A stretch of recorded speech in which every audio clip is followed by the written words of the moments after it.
All right, a huge, warm welcome to you all. We're coming in and we're hyped today for today's session.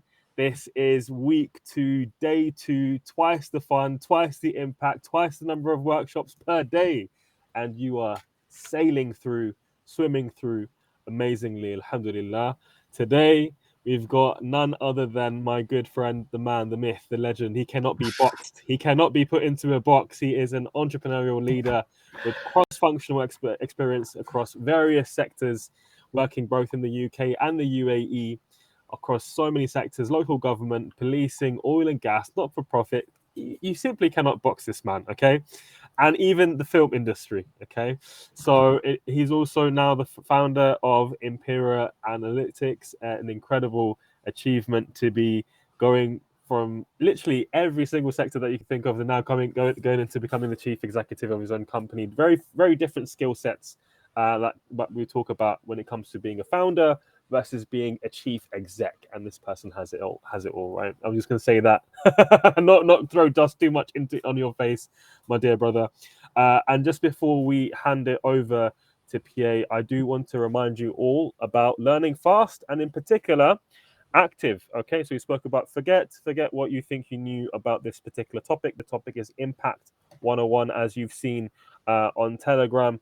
How can we make a startup that is impactful within itself intrinsically, so that social impact is not an afterthought, but it's embedded into your journey from the outset, right? I want you all to be thinking about how you can create social impact for good with all your ideas, inshallah, when you get to launching them. Okay, shouldn't be an afterthought. Okay, we're going to talk about that.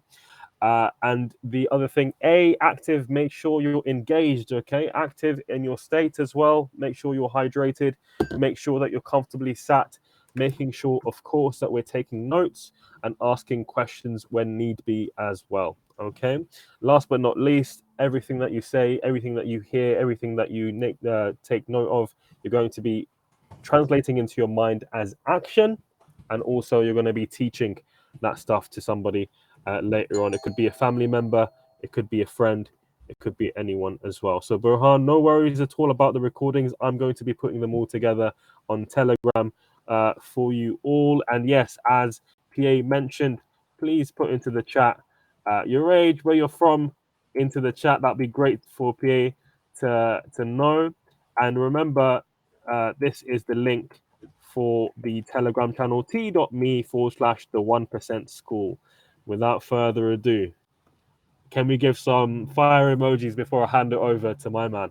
Yeah, give me some fire emojis. Give me some fire, some heat, some pure fire there.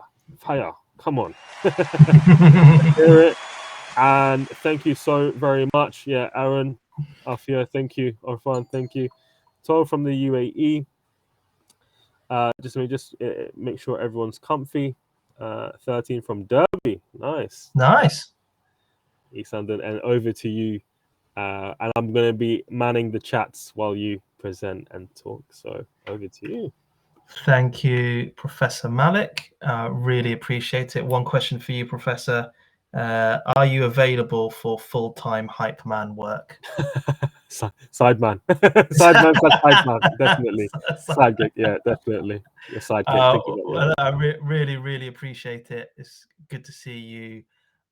Great to have all the young people on the call today from various places in the world. You've got East London, got the Emirates, got Dubai, Derby. So nice of you all to join. And there comes a point in life where you become the oldest person in a meeting. I think today is that day for me, or right now is that day for me.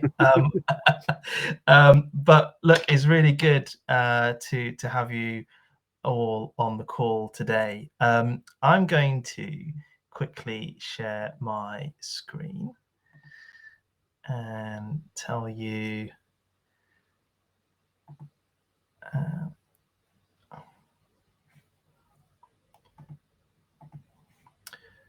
right. So Yeah, it just takes a moment to load. No worries. Anybody else that's coming in, please do let us know you're from. And remember, we're going to be instantiating or repeating a few times what our personal pitch is, and then also the business pitch. Remember, yeah, the one sentence also. And inshallah, see loads of you, as many as possible, pitching on Friday as well for some awards and prizes, and who knows, maybe some investment. But yeah, there we are. We can see the slides beautifully. Fantastic, thank you. I won't be able to see you for now, so just shout when you need to. Hello again, everyone. My name's Pye. I'm the CEO and co-founder of Impera Analytics. And today's session is about impact and indeed building a socially minded business. So I thought I'd start with a little bit about myself, really, and in the hope that it might kind of resonate with some of you. So I'm a first generation Burmese migrant. My parents and I, we restarted our lives in the UK in 1989, and have lived here since.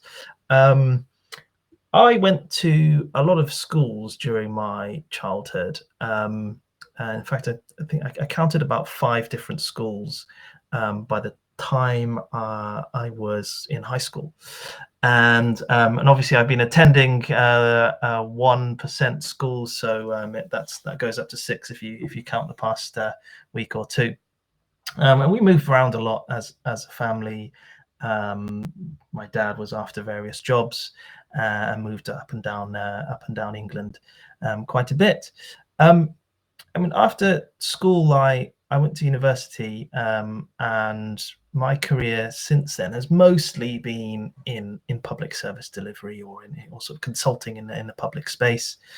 I've done that both in government in England, and I've also lived and worked for government in the United Arab Emirates. I see a couple of UAE joiners today. I lived in a place called Medinat Zayed. It's in the Emirate of Abu Dhabi, and I actually helped build kind of a small town there back in 2010. So I've been up and down the country and done a little bit abroad as well. I've had a few entrepreneurial endeavors. I had a e-commerce business when I was sort of part-time whilst I was at uni. And probably the most impactful thing I did out of that business is building 15 shelters or 15 homes in a hurricane-affected area in Myanmar, which is the now name for Burma. And when I finish uni, I did this environmentally friendly sort of digital startup. Sorry, I should say 2010, not 2020. And that was in the days where people were doing kind of Web 2.0. And I had a tiny company, won a bit of grant funding. Me and my really good friend had a tiny company called Equate Technologies.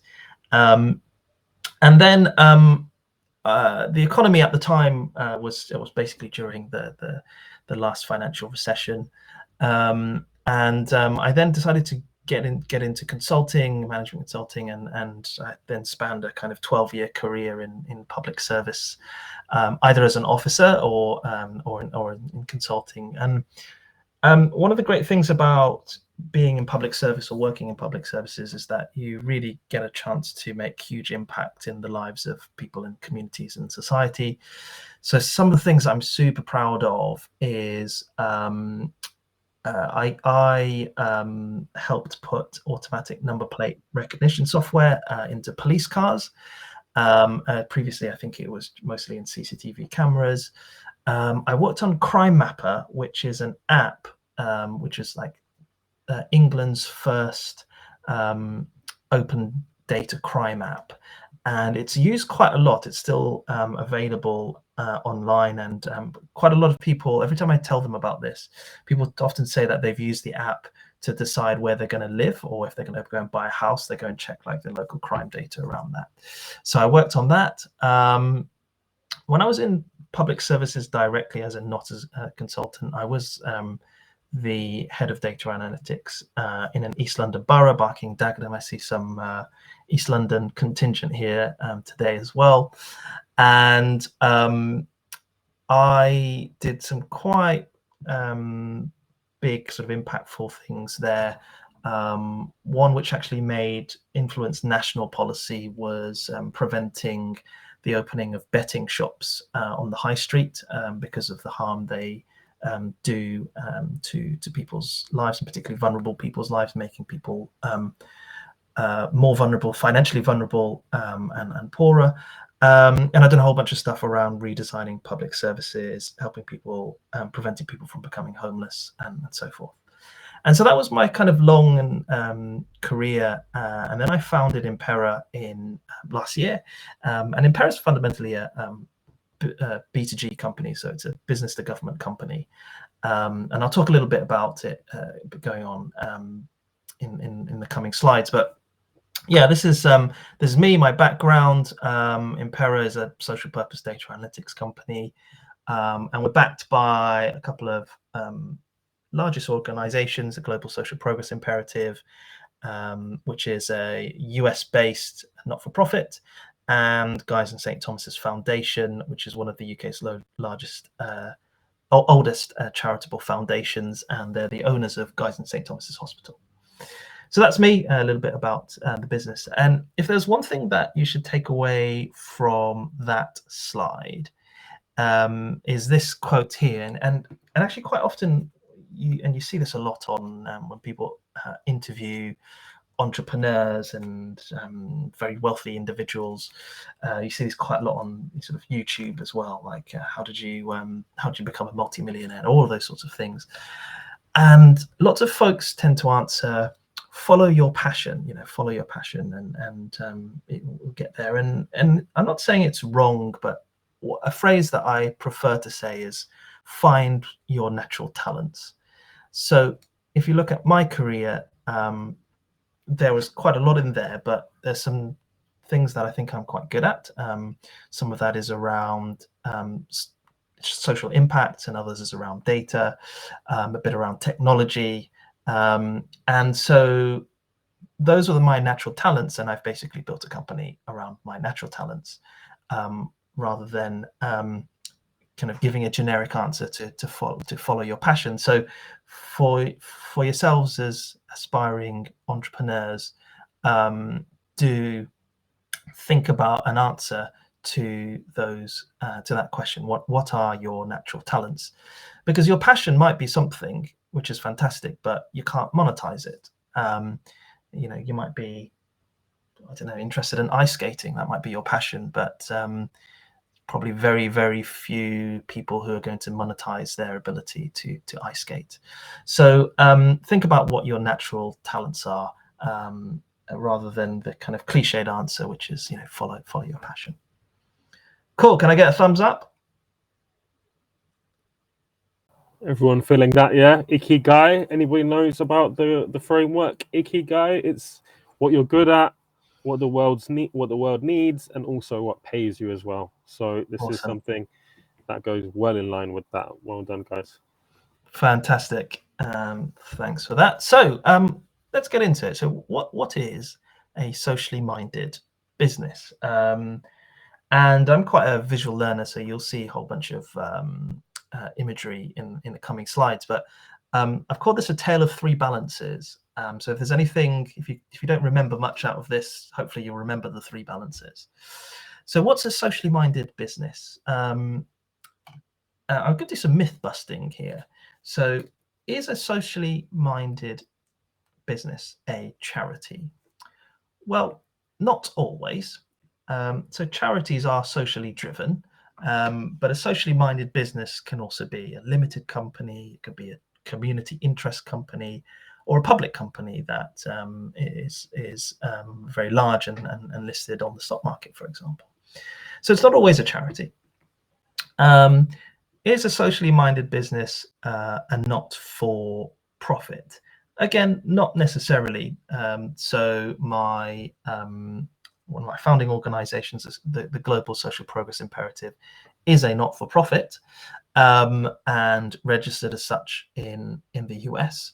But Impera is a limited company and does make a profit. So you can be socially minded and make a profit. Now, the third one is being socially minded is acting lawfully. Now, I'm going to say mostly true. And at this point in time, you're thinking, what do you mean mostly true? Surely being socially minded is always acting lawfully. Well, let's have a bit of a think about that. Hopefully you can see this slide. This is a case that's happened in the UK quite recently. So there are a whole bunch of water companies that have discharged sewage into rivers. And here's, I think, the names of the companies, and they've been basically spilling out sewage or polluted things into England's glorious rivers. Now, hopefully you'd all agree that this isn't a typically good thing to do. It's not good for the environment, etc. So give me some sad emojis for things like this happening. But this is some of the stuff that actually is happening right now.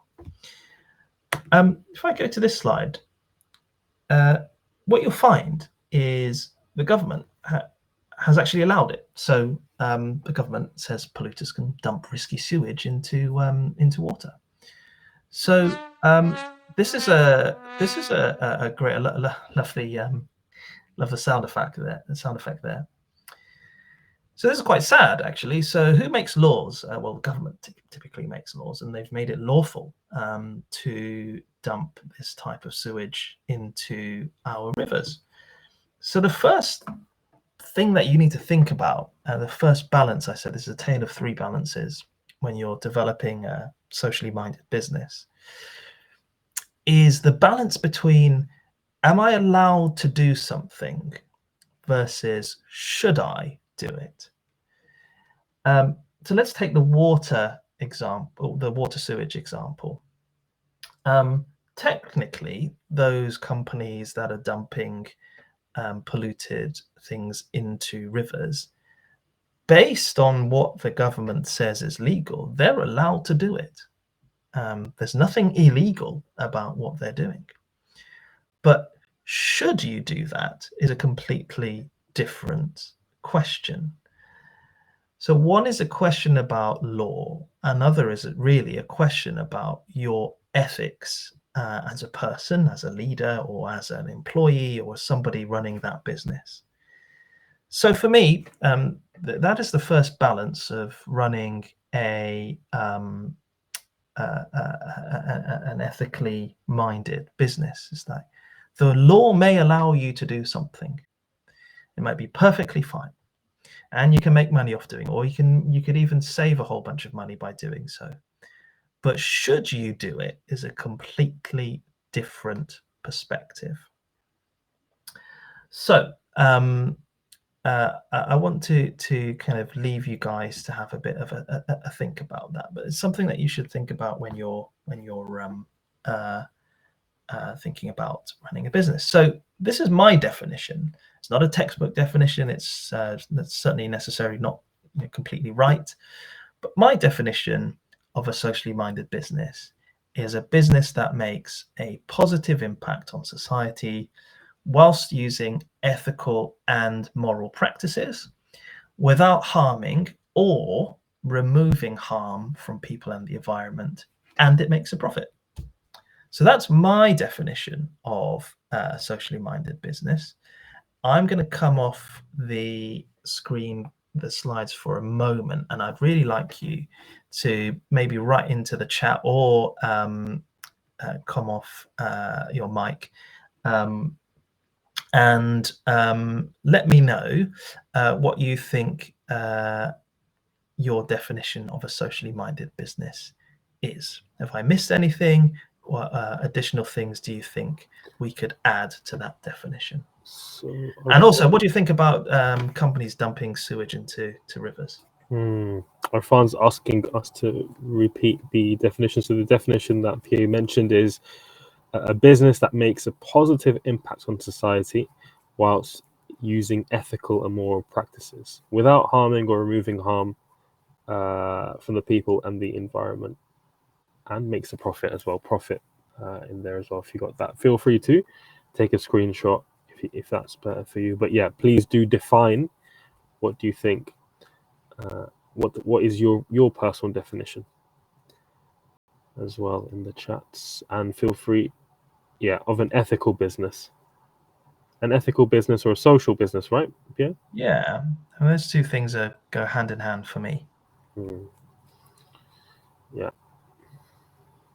Feel free to unmute if you'd like, and feel free to jump on the mic.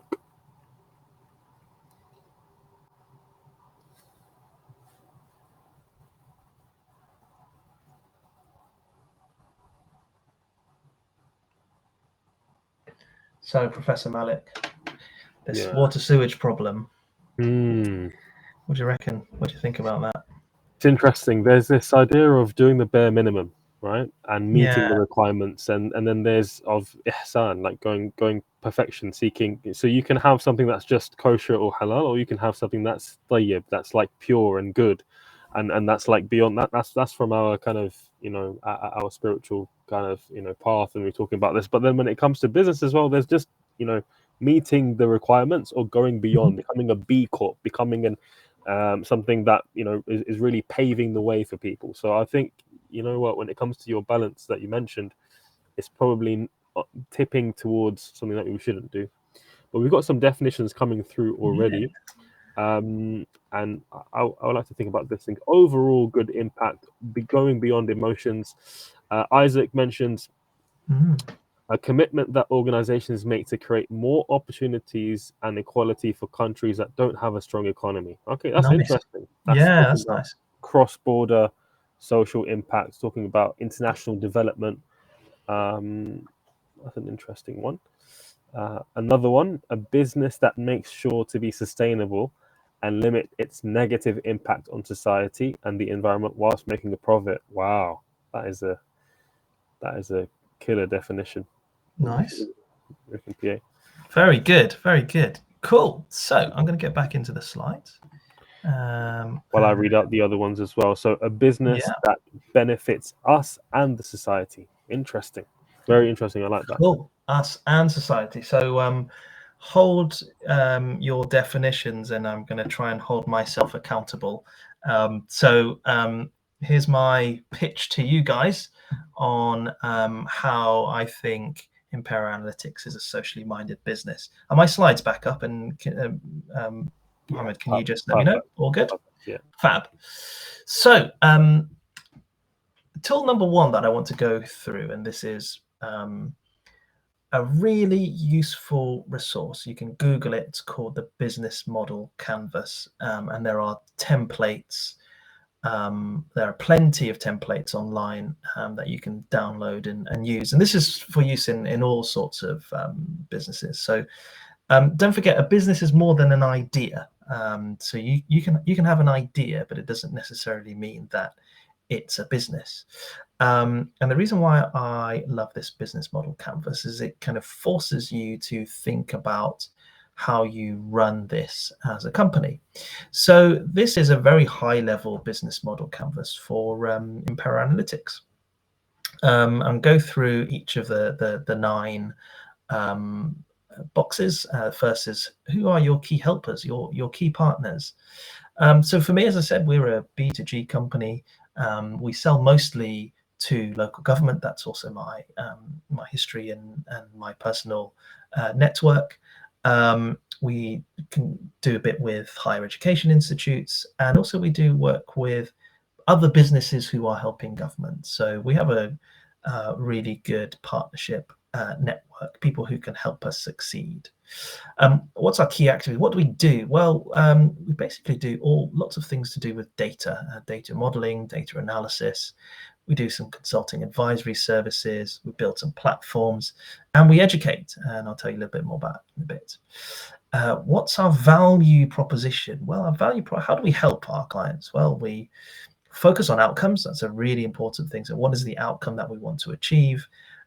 We provide data as a service, and we make sure that our clients can use that data to do actionable and impactful work in communities and society.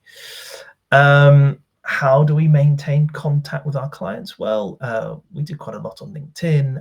We have a couple of newsletters which get sent globally.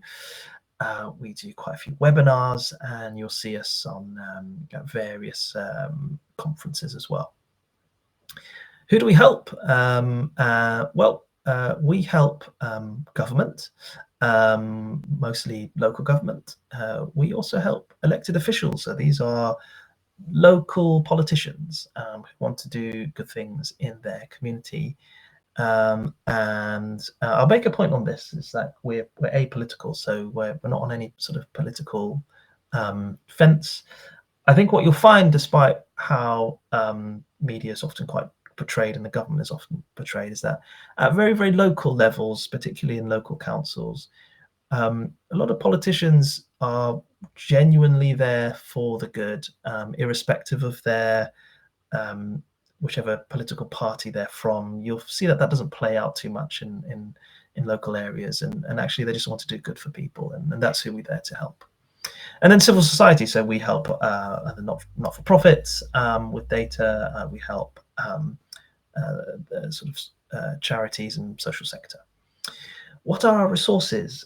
Well, who are we and what kind of value do we possess? Well, we've got a couple of things like registered intellectual property in our company. We have a brand, we're fairly credible in the market, and people trust us, and I think that is valuable. As I said before, our channels are that we have very specific niche networks and associations that help us expand as a company and sell our products. Our cost base is actually quite small, so we have some staff and we have some technology. That's it. We started Impera last year, and so it's been really interesting starting a business out post the pandemic, because you no longer need to have big headquarters and overheads and offices, and so actually we're kind of a group of digital nomads. Typically work from our own homes or wherever we are in the world, and we run our technology. So our cost base is actually quite small, and our revenue streams. So what are people buying from us? Well, they buy Insight as a service, they buy some consulting projects, and they subscribe to our technology. So this is a bit more on the how do we make money. Well, we currently make money by doing some projects, building some data products. But in reality, we want to scale, and I know you guys talked about scaling in some of your previous lessons, and so we're due to become more of a software as a service business, and we sell platform subscriptions, and ultimately we'd like to be kind of educators in the market, so people who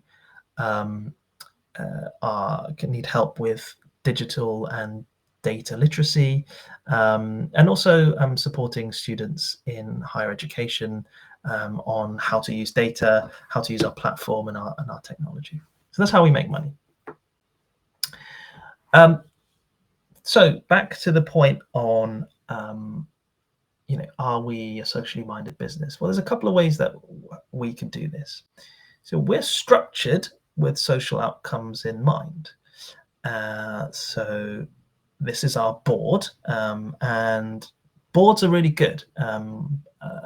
Some people start companies and it can feel very lonely, and you feel like you're by yourself, and so this is sort of a choice. You don't have to have a board, but I think it's great to have established organizations as part of the board of your company. So I've got my friends at the Social Progress Imperative, who I've known for some time. As I said, based in the US. They do some really wonderful international work around data. Then more locally, we've got guys in St. Thomas's Charitable Foundation. I can't reveal the name yet, but we have another charitable organization. And then we have Impera's employees, so people who work in the business and are also part owners of the business. And we all came together and we developed this thing called an Articles of Association. So one of the great things about starting a business from scratch is you get to choose the principles in which you want to abide by. And when you register your company, that you have this sort of standard Articles of Association, and the majority of people will never ever look at this. They will pick a template that exists, adopt that template, and they'll never look at it again. But it's one of my great beliefs that if we're going to bring some people together to do good in this world, we want to hold ourselves to account. So we spent quite a bit of time developing these articles, and it basically details why does Impera exist as an organization. So I mean, the second point there is obvious. We exist to improve social, environmental, and health outcomes through the better use of data. We do data really well, and we want to use it to improve those outcomes across society. And when you've all agreed on something like that, it makes the business so much easier to run, because you don't end up, you make decisions based on those articles. You say, like, are we going to do this thing? If this idea that we've come up with, or this product that we've come up with, is it going to improve social, environmental, and health outcomes? If not, then should we be doing it in the first place? And it's a really good way to hold yourself to account. And that's what makes up Impera. So we're structured in a way that has social outcomes to mind. Another thing that we do is we give a bit of our profit back to the communities that we help. So this is a new client of ours, Hampshire County Council. That County Council is quite a large local government, and Hampshire is the second largest county council in England. And in an open competition, we won a project to help Hampshire County Council design, come up with how many special homes they should build. And by special homes, what I mean is they're basically homes for people with like some disabilities, or and they kind of need help and attention, but also maintain some level of independence. So they are basically houses that have been, or flats that have been adapted for a particular purpose to help people with who've born into a disability or have become disabled. And we've been helping them do that. And as part of that project, we decided to give back some of our profits to a local kind of charity. And in total, we managed to fund transport for somebody with a disability for up to 18 months for free. And this is our choice. Nobody said we have to do it. Nobody made us do it. It's not a legal requirement. We don't do this all the time, but where possible, we want to give back to some of the communities and our customers that we help. Cool. So another reason why I think that we are a socially minded business is we finance our business in an ethical way. So I don't know what you've been taught so far around getting money to start your business, because you need a bit of money to start your business, right? You need to either buy stuff that you're going to sell, or you need to pay somebody to do something. So you need a bit of money to start your business. And in general, have you maybe heard of the 3Fs model? Do you know what that is, Mohammed? The 3 Fs. No, please elucidate what The that is. 3Fs model is friends, family, and fools, right? So you raise money from your friends, you get your friends to pay you some money, you get your family to pay you some money, and anyone else who is sort of foolish enough to give you some money. So that's the kind of typical thing that we sort of have a joke about when it comes to raising money. But in reality, when you're trying to start quite a business that is going to scale, you're going to finance your business in this way, in two ways really. It's either debt or equity. So what does debt mean? So debt means you go to the bank and you go, can you lend me some money so I can start this business? And equity means I've got this business and I think it's worth a certain amount of money, and I'm going to sell shares so that somebody else can own a part of my business. And in doing so, you then have a lot of money to then start your business. So, sorry, before I get to that, we have made a conscious choice that we would not be a debt driven company. So, Impera, in order to raise money to start it, we sold shares, and so there are part owners of the company, and that gave us money to invest in our technology. And the reason why we've chosen not to take on debt in the company is for these sorts of reasons. So this was an article that I saw just I think it was just last week, and this has been in the business news quite a bit. But this is a Chinese real estate company called Evergrande, and they've become bankrupt now because of debt. So what did this company do? Well, this company is a company that just builds lots of buildings globally as well. So it's I think in China and other parts of the world. And what they've been doing for years is they've been going to banks and they've been saying, lend me money and I'm going to build lots of properties, and maybe I'm going to rent them out or I'm going to sell them, and you'll get your money back. And they've been doing this over several years with multiple banks who they now owe a lot of money to. Now, what happened in this circumstance is when you ask somebody for a loan, you have to pay interest on the loan. So if you ask somebody for £100, or if you ask a bank for £100, they're probably going to want £150 back. And actually, this company can't pay off its debts. It can't pay off its interest. And it's got to the point now where it spent so much money, it's spent so much of other people's money that it has to file for bankruptcy.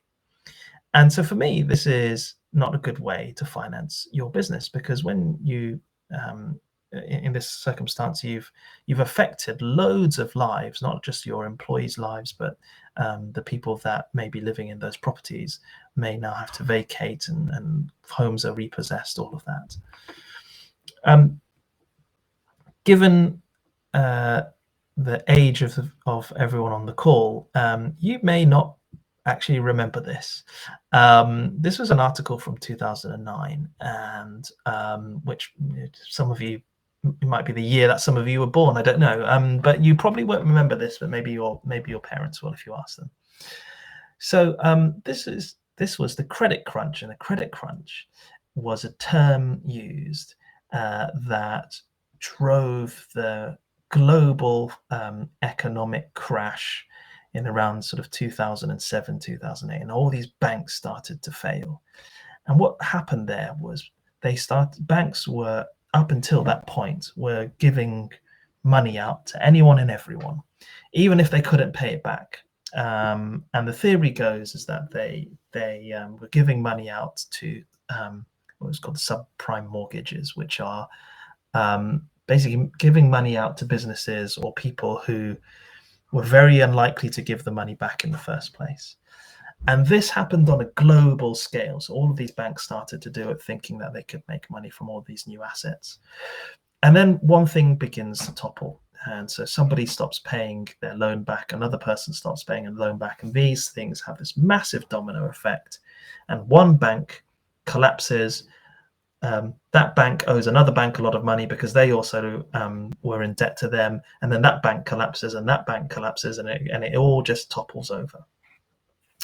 And so for about a decade after this event, the global economy was doing really badly. It was I remember people couldn't get their money out of their bank because their banks had collapsed, and it caused huge mayhem across public services. People started more people became homeless and all sorts of things. And we've seen this recently in the news as well. There have been some banks that have been doing the same. So for me, and I guess for in Impera, we don't like this idea of going into debt to raise money for your business, because we believe that if you do so and something happens, it has a far wider negative implication towards your society. And this is what I mean. So this is a screenshot of a live debt clock. And this is online. You can Google it. And I took this screenshot yesterday morning. And I bet you if you go to that website now, you'll see the numbers growing at an exponential rate.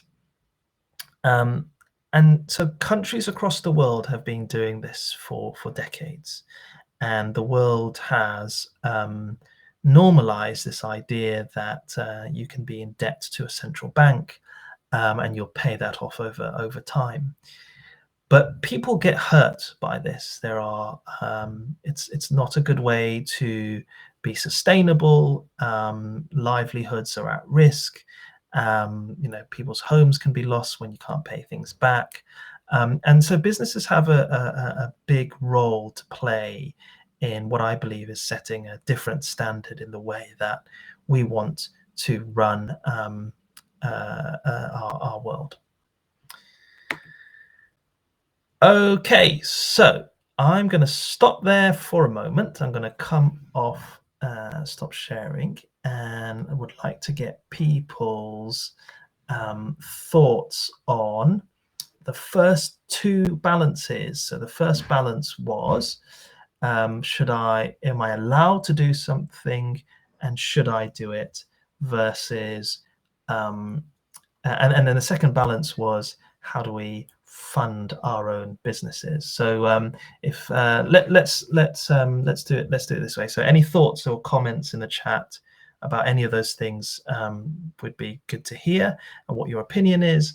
And if you're thinking of starting a business, or you've got an idea, who do you think you're going to go to ask for that initial bit of money? Are you going to fund it yourself, maybe for some pocket money? You're going to ask mum and dad.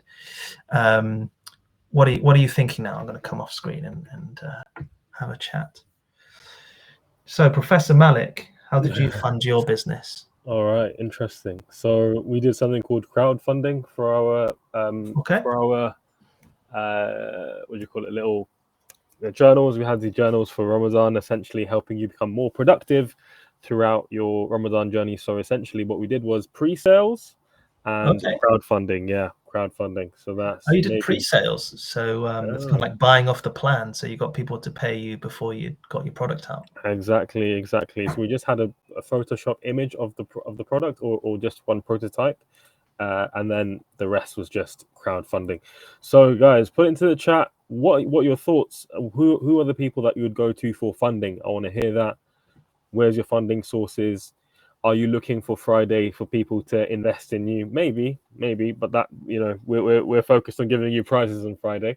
But then also let's also have a little chat about allowed versus should. Any things that come to your mind with regards to this balance of, it's allowed, but should I do this? Right? It's halal, but is it ahsan? Is it kind of from ihsan? Is it the higher level? Right? For those of you that understand those principles as well, which we're trying to introduce. Applying for grants, very good one. We've Yeah, got that's the a good one.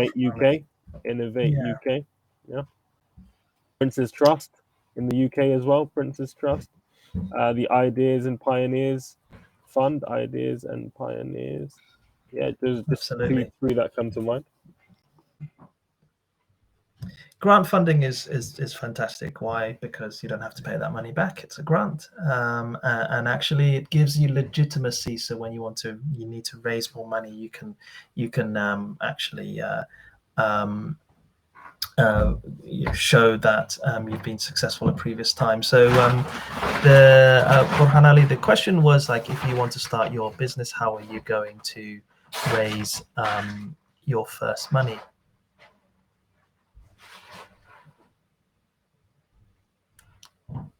Cool. So I'll come back to the chat in a bit, and let's do the last couple of slides. And so keep putting your ideas into the chat, and we'll have a conversation about it later. So my last bit is, oh, sorry, I should have said, I'm hoping that I've convinced you all that Impera Analytics is a socially minded business.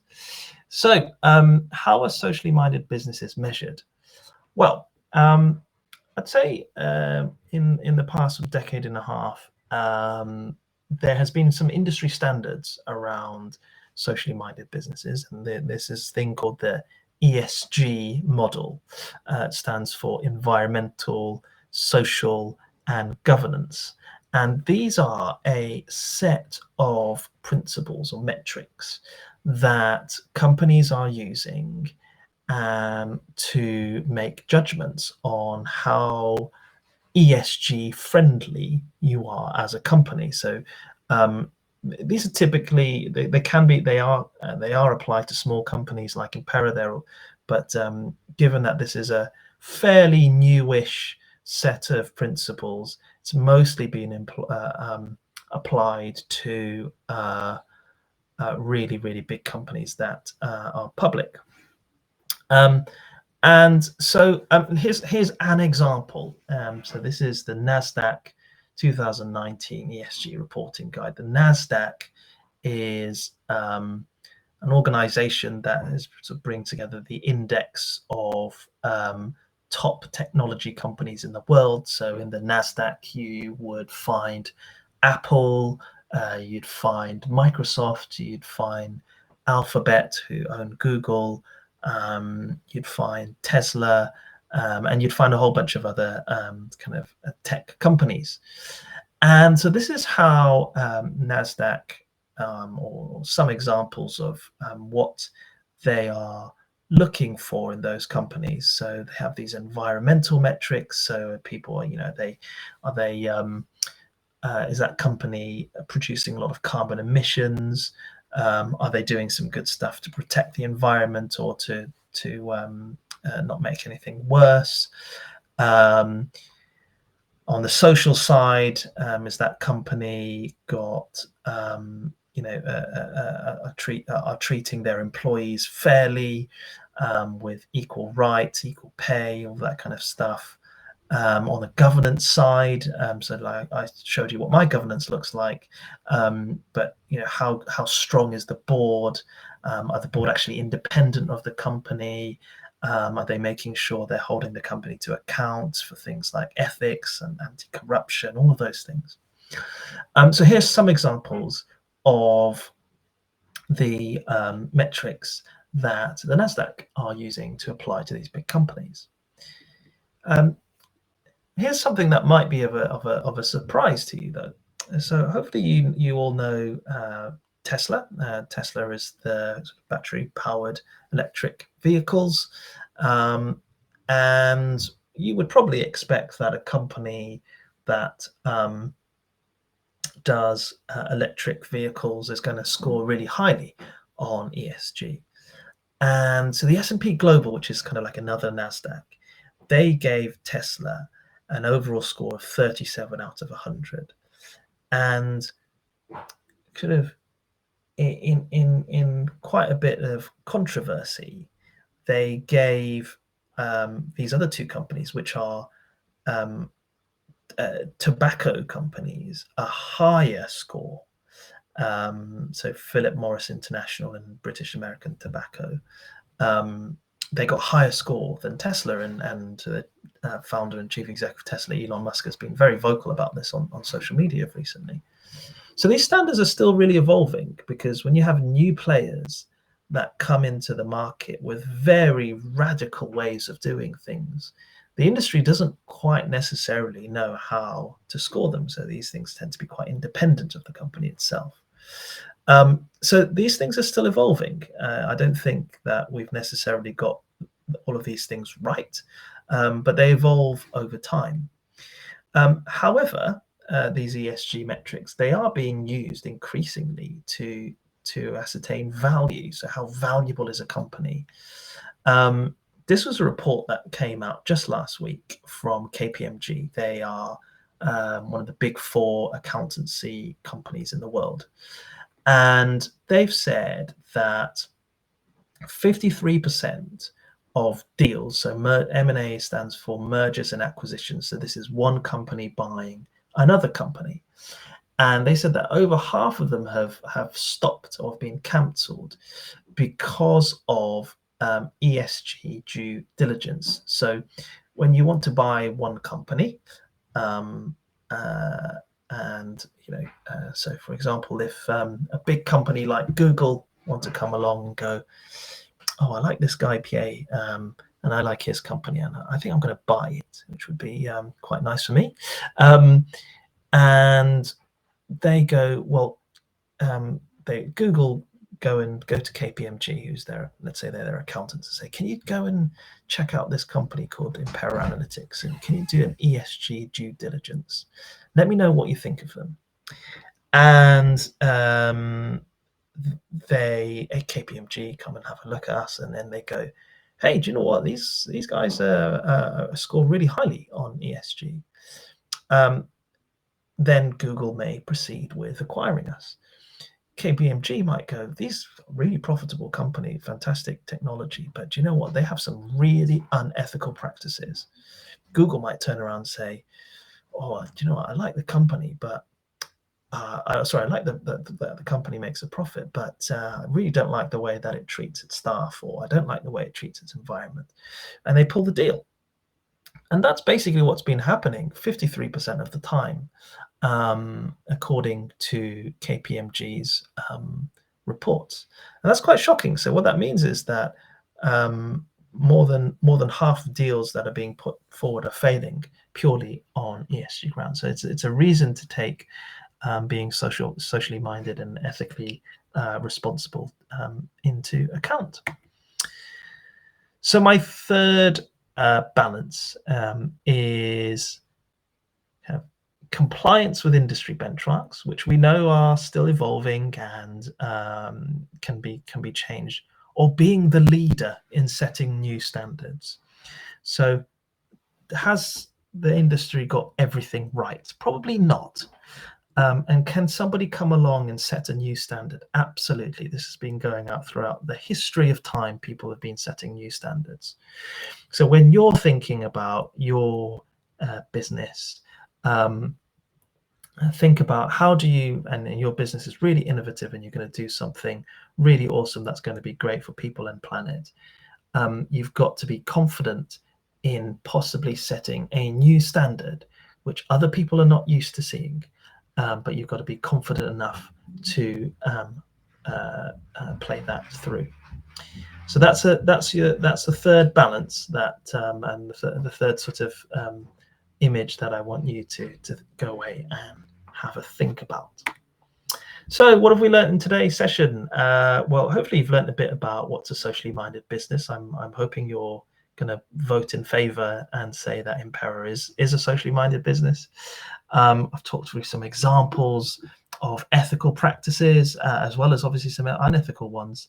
There's a really good template, if you've not seen it before, called the Business Model Canvas. Remember that not every idea is a business. And I've taught you a little bit about metrics, and we're all sort of budding entrepreneurs here, or quite small companies. Some of these things may not apply to us immediately, but there are things definitely to think about. And finally, before I leave you in peace, or before we go into the Q&A session, these are my kind of messages to you as young people who are seeking to do good in the world. And so my first point is the job of parents is to see the things their children don't. And I've used a parental analogy here because I'm a father to a 5-year-old, and B, hopefully, our parents or your parents are around and people who have given you guidance. What I actually mean by this in the business sense is surround yourself with people you can seek guidance from. Most of you are still in school, and I can tell you now that when you finish school, you lose guidance from other people. So school is the only time in life where you have a regimented part of your day. You have teachers that help you. You have tutors that teach you. You've got a wide group of friends that you can ask advice from. But when you leave school, you no longer have that. In fact, you don't even have that mostly in a career. So you've got to surround yourself in order to be successful with people that you can seek guidance from. So for me, if you look back to the way that we've structured Impera, those people are on my board. Most of the people that I hire tend to be older and more experienced than me, or they've got something to learn from. So your product, and the second point is perfection equals paralysis. There's this quote which is like, if you left it to engineers, your product would never make it, a car would never make it off the production line, because engineers are people who are always seeking perfection. They're always people who are like, oh, can I make this bit better, or can I make that car faster, or can I make that design more aerodynamic? So if you're seeking perfection, it's never, you're never going to move forward. So your product or service doesn't have to be perfect, but it does have to sell. And the last thing is a personal thing, which is like, you don't get in life what you want. You tend to get in life what you are. So what that means is there's lots of people in the world who go around thinking they deserve things, and in reality, the world doesn't really owe you much. But if you are what you if you become things in which you want to see as good in society, you get in life what you are.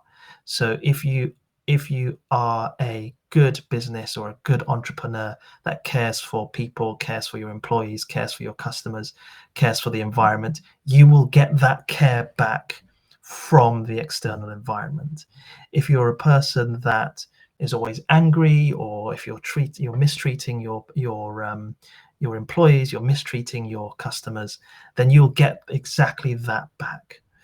So have a think about your character and how that influences your business. Okie dokes. Cool. Thank you ever so much for your time. I'm going to come off that. I'll stop sharing. Cool. So, Professor Malik, over to you. I'm gonna read the chat a little bit.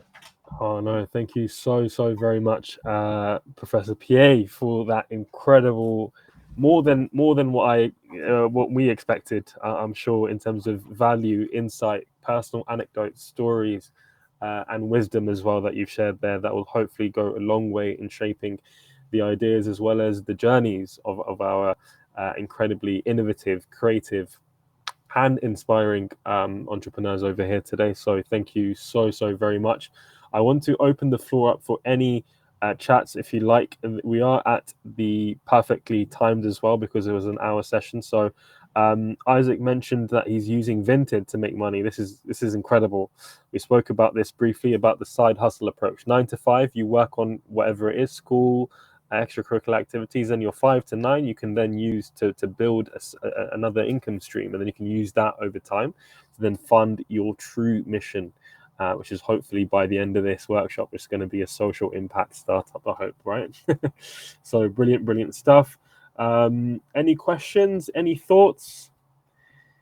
Yeah, or you're just absorbing that and making sure and wanting to get the recording right and going over it again. Amazing. Okay, anything in the chat, feel free to. If not, I guess that's a wrap then. Thank you so very much. Going, and gone. Okay. Thank you so very much, Professor Pye. Actually, we've got thank yous coming in the chat, and I appreciate you all. Thank you so very much. Tomorrow, we've just got